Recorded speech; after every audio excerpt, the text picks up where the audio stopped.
só dizer, Alice, melhor que eu me esqueci de dizer, após deste repertório, o poema de Alceia Pequena que ouviram é um poema inédito, foi hoje publicado, devido a voz pela primeira vez. É um poema escrito no Redondo, na fase do Redondo, e reflete as vivências de alguém que estava então a fundar, nas palavras do próprio António Telmo, a primeira escola democrática em Portugal, ainda antes do 25 de Abril.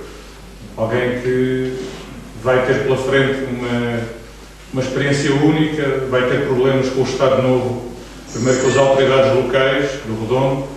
António Telmo, nessa altura, usava barba, não teve problemas em admitir ao serviço daquela escola, daquela nova escola, alguns professores conotados politicamente com a oposição.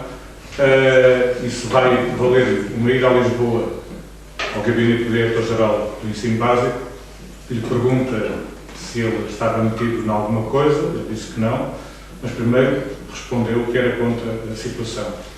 E o diretor-geral do ensino básico disse: então, estamos em 71, então vá lá para o Redondo, tem o nosso apoio.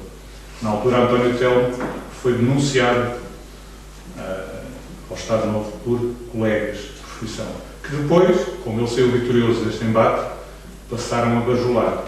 E, inclusivamente, isso é contado numa nota ao livro Cartas de Agostinho Silva para António Telmo, a mulher de um desses professores ofereceu a António Telmo, então, um livro de Leite Vasconcelos sobre a barba em Portugal. Naquela altura, numa terra de latifundiários escanhoados, usar barba era necessariamente sinónimo de ser comunista. E agora, eu vou passar a palavra à Débora Teresa Furtado, que nos vai falar sobre o templarismo. António Telmo é templarismo.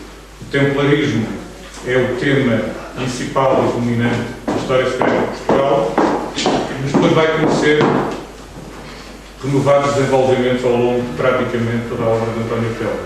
Estou a pensar nos estudos sobre Camões e estou a pensar já na fase final da sua obra, nos escritos no Sócrates. É um tema apaixonante e vamos certamente todos aprender muito mais. É de Teresa Furtado, a quem eu mais uma vez agradeço a sua disponibilidade hoje para brindar com esta conferência.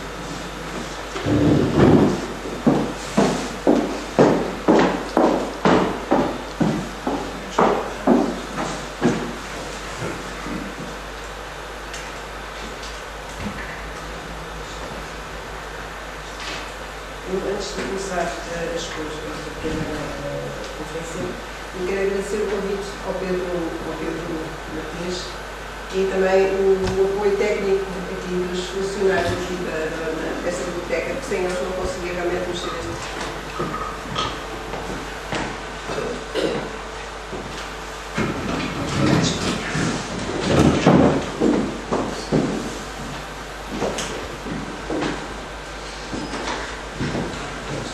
Eu começo por mostrar duas imagens fotográficas do António Telmo, que eu mostro habitualmente, uma à direita, em que ele se encontra no seu escritório dos Tremores, onde está com a minha Antónia e o seu cão Tejo, e aqui à esquerda, na Bertinha, onde ele foi proferir uma conferência ainda inédita, ainda não é conhecida, que eu vou tirar algumas ideias aqui para expor. Aqui encontram-se alguns amigos meus e também do António Telmo, talvez eu tenha umas coisas para entrar. Eu acho esta fotografia muito curiosa. Pronto, isto é apenas um começo. Mais alto. Mais alto, ok.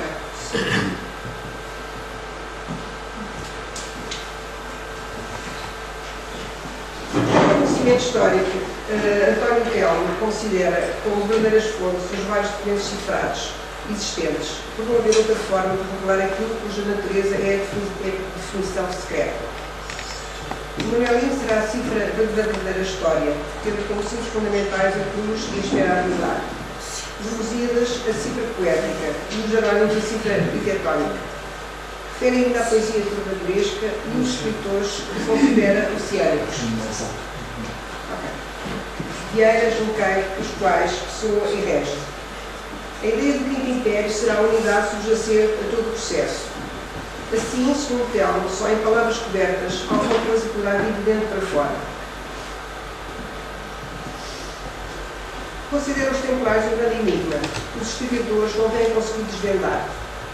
Para conhecermos a sua realidade espiritual, a simbologia será o melhor método para se fazer uma ideia necessariamente remota, mas com alguma luz do que teria sido a vida esotérica desta ordem religiosa e militar. António Telmo seleciona como exemplos 3 símbolos que considera importantes. 1. A presença do 8 e do 9 e dos múltiplos de 8, o 16, o 64, não havendo tempo manuelinho em que não apareçam os 8 pontos que visam o centro, onde 8 mais 1 dá um 9. Número com que Dante identifica Beatriz na vida poética. Não consigo, eu sou limitado. Está bom. Já aproximamos. Peço desculpa por estar a apanhar isso.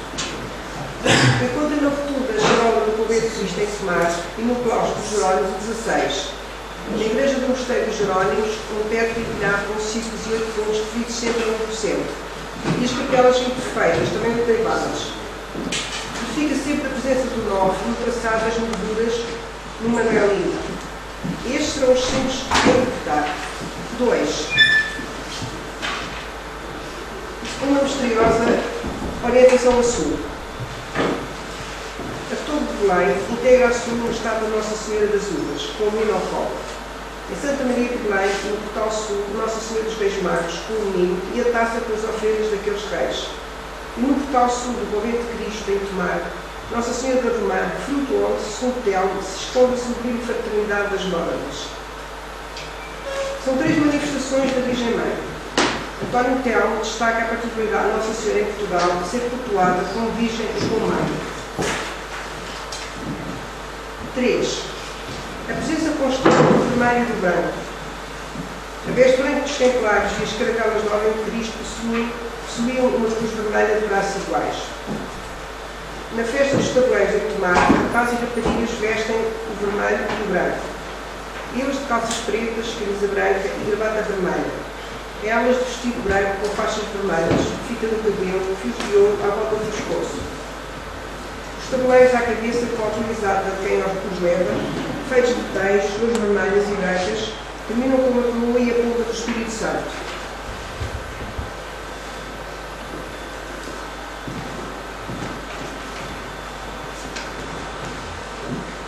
Naquelas festas, uma das manifestações das festas do Espírito Santo, o vermelho e o branco são as cores simbólicas fundamentais, por tomar a região dos Templários ser o seu centro em Portugal, pelo menos o centro aparente.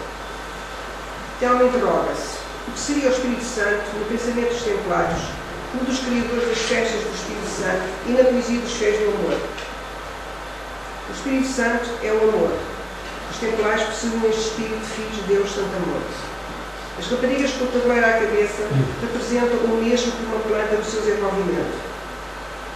Haverá ali como que uma escada espiritual, uma passagem do corpo físico para o subtil, para o corpo luminoso, representado pelo tabuleiro, que culmina numa coroa, que deveria ser de ouro, e por cima da coroa o símbolo do amor. Aquele amor que Dante refere como o amor que move o sol e as outras estrelas. Será isso que devemos procurar. A alquimia fala-nos de um processo de espiritualização que passa por 3 fases: ao grão negro, ao branco e ao vermelho. Estas 3 fases parecem contadas nas vestes dos participantes da festa dos tabuleiros. As calças pretas no homem são a base. Depois temos o branco e, por fim, o vermelho, que mexe com faixas nas raparigas.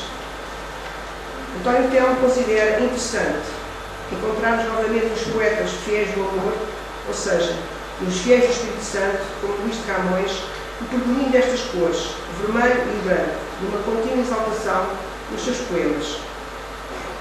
A festa dos tabuleiros mostra existir uma região própria do Portugal templário, que a Inquisição fez esquecer e reduzir a manifestação de folclore.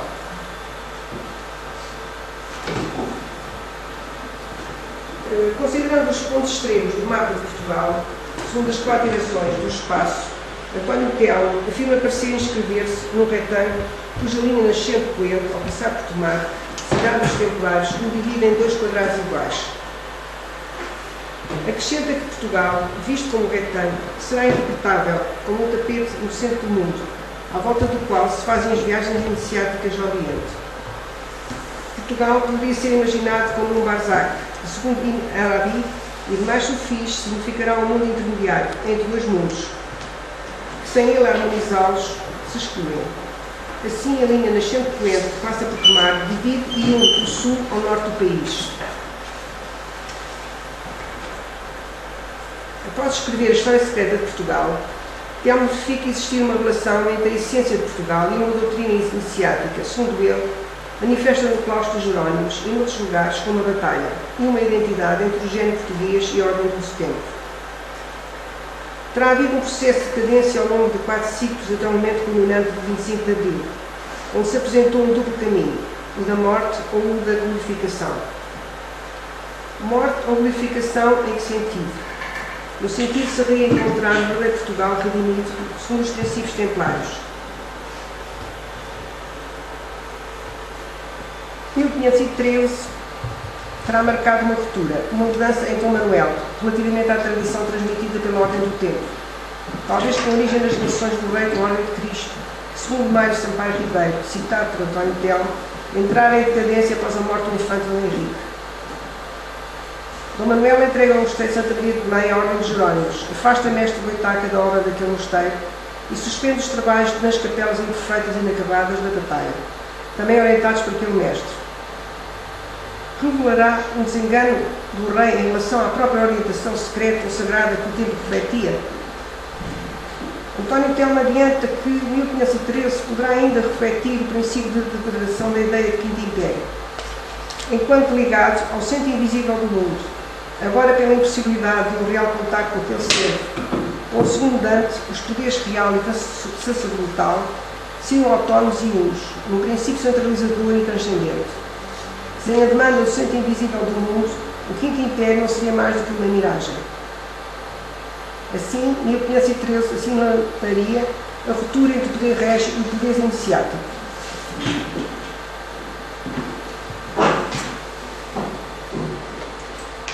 Segundo António Telmo, parece existir uma história oculta de Portugal.